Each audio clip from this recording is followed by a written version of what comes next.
जब हमने दक्षिण भारत का इतिहास शुरू किया था, तो हमने शुरुआत में सबसे पहले महासमीय संस्कृति को देखा। उसके बाद हम लोगों ने देखा कि दक्षिणतम भाग में चोल, चेर और पांड्य का क्या कहानी था।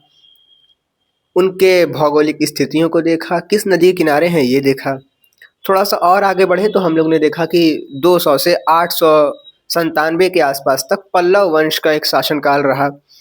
फिर थोड़ा-सा और आगे बढ़े तो हम लोगों ने देखा कि 850 के आसपास में एक नया या फिर कहें पुराने समय में जिसका पतन हो गया था, वो फिर से आगे बढ़ जाता है और उसका नाम होता है चोल वंश। हम चोल वंश को देखते हैं। चोल वंश को देखने के बाद धीरे-धीरे इसका पतन होता है और इसके पतन होने के बाद कुछ सालों के बाद विजयनगर साम्राज्य देखने को मिलता है। दक्षिणतम भारत में एक बहुत अच्छा खासा जो क्षेत्र है वो विजयनगर साम्राज्य के अंतर्गत आता था। सबसे महान शासक हम लोग देखते हैं कृष्णदेव राय, इसी साम्राज्य के तुलु वंश के अंतर्गत आते हैं। और फिर लास्ट में हम लोग देखते हैं कि तुलु वंश के अंतिम शासक के रूप में सदाशिव राय होते हैं और वो बहमनी साम्राज्य, बहमनी संघ से तालीकोटा के युद्ध में या राक्षस तांगड़ी के युद्ध में हार जाते हैं।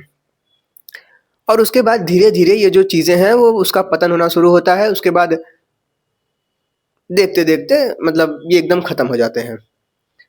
इसी बीच आज हम लोग देखने वाले हैं बहमनी साम्राज्य को, जिसमें हमने बात किया था ना कि तुलु वंश के थे सदाशिव राय और उनको पराजित किया बहमनी संघ ने। तो बहमनी संघ का जब उदय हुआ तो उन्होंने क्या-क्या किया, और ये भी हम लोग देखेंगे कि बहमनी संघ कैसा था, क्या था, ये सब देखेंगे और क्या, है ना? तो चलिए शुरू करते हैं हमारे आज के इस वीडियो को। आज हम लोग देखने वाले हैं बहमनी साम्राज्य। सदाशिव राय के शासन में हुए युद्ध। तालीकोटा।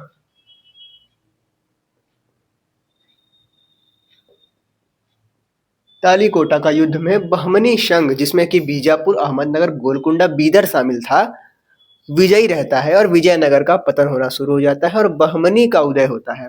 बहमनी होते कहाँ है भाई? इस तरीके से है, ये विजयनगर, ये बहमनी, ये बहमनी, ये विजयनगर। हरा दिया, इसका विजय होना शुरू। आगे बढ़ते हैं। चलो भाई देखते हैं बहमनी साम्राज्य को। बहमनी साम्राज्य।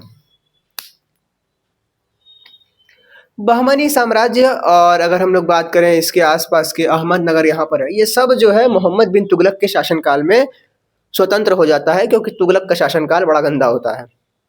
तो हम लोग देखते हैं कि सल्तनत काल के समय मोहम्मद बिन तुगलक का शासनकाल होता है और 1347 के लगभग का समय होता है और ये स्वतंत्र हो जाता है हमारा।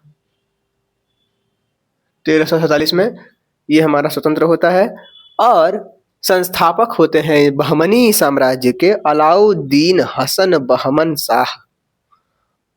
लो भैया, अलाउद्दीन हसन बहमन शाह होते हैं इस साम्राज्य के संस्थापक और अपनी राजधानी बनाते हैं गुलबर्गा को।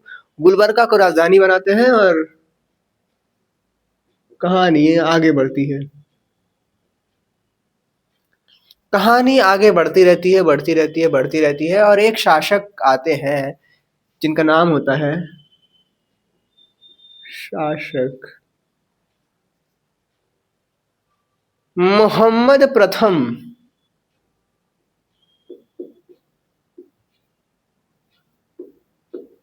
इनके शासनकाल में जो बारूद है वो उसका प्रचलन शुरू होता है।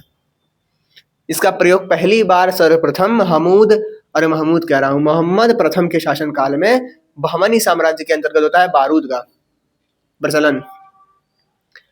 इसके बाद हम लोग देखते हैं इसके एक और संस्थापक, अच्छा इसके एक और शासक जो है उसको हम लोगों ने पहले भी देखा है।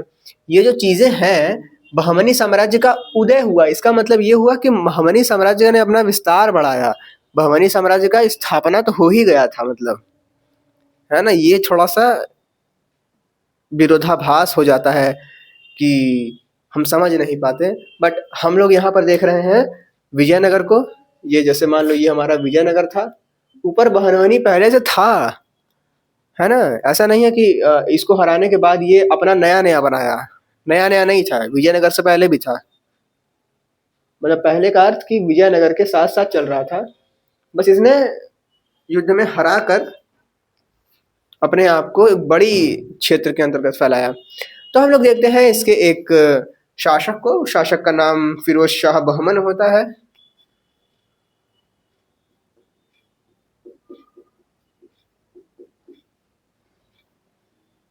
ये वही है ना जिसने कि देवराय प्रथम को हराया था, संगम वंश के अंतर्गत हमने देखा था। तो ये जाके देवराय प्रथम को भी हराता है।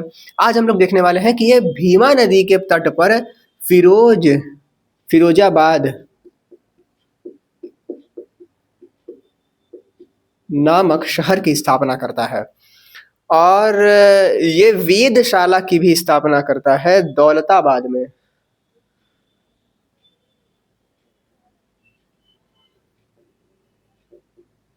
दौलताबाद में फिरोज शाह बहमन जो है वो वेदशाला की स्थापना कराता है। इसी शासन काल में हम लोग देखते हैं मोहम्मद तृतीय को, हम लोग देखते हैं मोहम्मद तृतीय, शासक मोहम्मद तृतीय को, तृतीय नहीं तृतीय, मोहम्मद तृतीय को, शासक मोहम्मद तृतीय के वजीर होते हैं। हमने देखा था ना कि वजीर वगैरह होते हैं, प्रधानमंत्री, पूरे मंत्री, केंद्रीय मंत्री परिषद होता है इन लोग का, जो कि सहयोग करता है राजा का शासन में। तो उसके प्रधान होते हैं, तो उनका नाम रहता है महमूद गवाह, और ये मतलब बहमनी साम्राज्य को बहुत अच्छे खासे चलाते हैं। महमूद गवाह, और इन्होंने बहमनी साम्राज्य को चरमोत्कर्ष पर पहुंचा दिया। मोहम्मद तृतीय ने महमूद गवाह को फांसी की सजा दे दी। अब देख रहे हो ना, महमूद गवाह प्रधानमंत्री था, और वो जो है कि एक ठीक ठाक निर्णय लेता था, और उस निर्णय के दम पर इसने बहमनी साम्राज्य को काफी विकसित किया।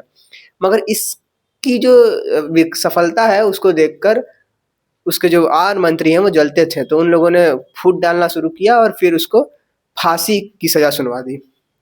और फिर इसको फांसी की सजा सुनवा दी गई। तो जो हमारा बहमनी साम्राज्य है ये 5 भागों में बँट गया। इसका पतन शुरू हो गया और फिर ये 5 भागों में बँट गया। बरार, बीदर, अहमदनगर, बीजापुर और गोलकुंडा। इन 5 राज्यों के पतन के बाद राज्य उदय होता है। मतलब कह सकते हैं कि ये 5 राज्य बँट गए और फिर इन पर कब्जा कर लिया मुगलों ने और मराठाओं ने। और हम लोग देखने वाले हैं मराठा साम्राज्य को। मराठा साम्राज्य को हम लोग अगली वीडियो में देखेंगे। इस वीडियो में हमने बस इतना देखा कि बहमन साम्राज्य था, तुगलक से आजाद हुआ 47 में। अलाउद्दीन बहमन हसन बहमन शाह जो है कि इसको संस्थापक है, गुलबर्गा राजधानी रहती है। मोहम्मद शाह प्रथम के शासनकाल में हम लोग देखते हैं कि सबसे पहले बारूद का जो वो प्रयोग है वो होता है। फिरोज शाह बहमन जो है वो फिरोजाबाद नाम की जगह शहर की स्थापना करते हैं भीमा नदी के किनारे। दौलताबाद में वेदशाला का स्थापना करते हैं। महमूद गवाह होते हैं प्रधानमंत्री जी, जिसको कि फांसी दे दी जाती है, और फिर जो है मामला गड़बड़ा जाता है। अगली वीडियो में हम लोग देखेंगे इस चीज़ को। तो मिलते हैं नेक्स्ट वीडियो में भाई। बहमनी साम्राज्य कैसा लगा?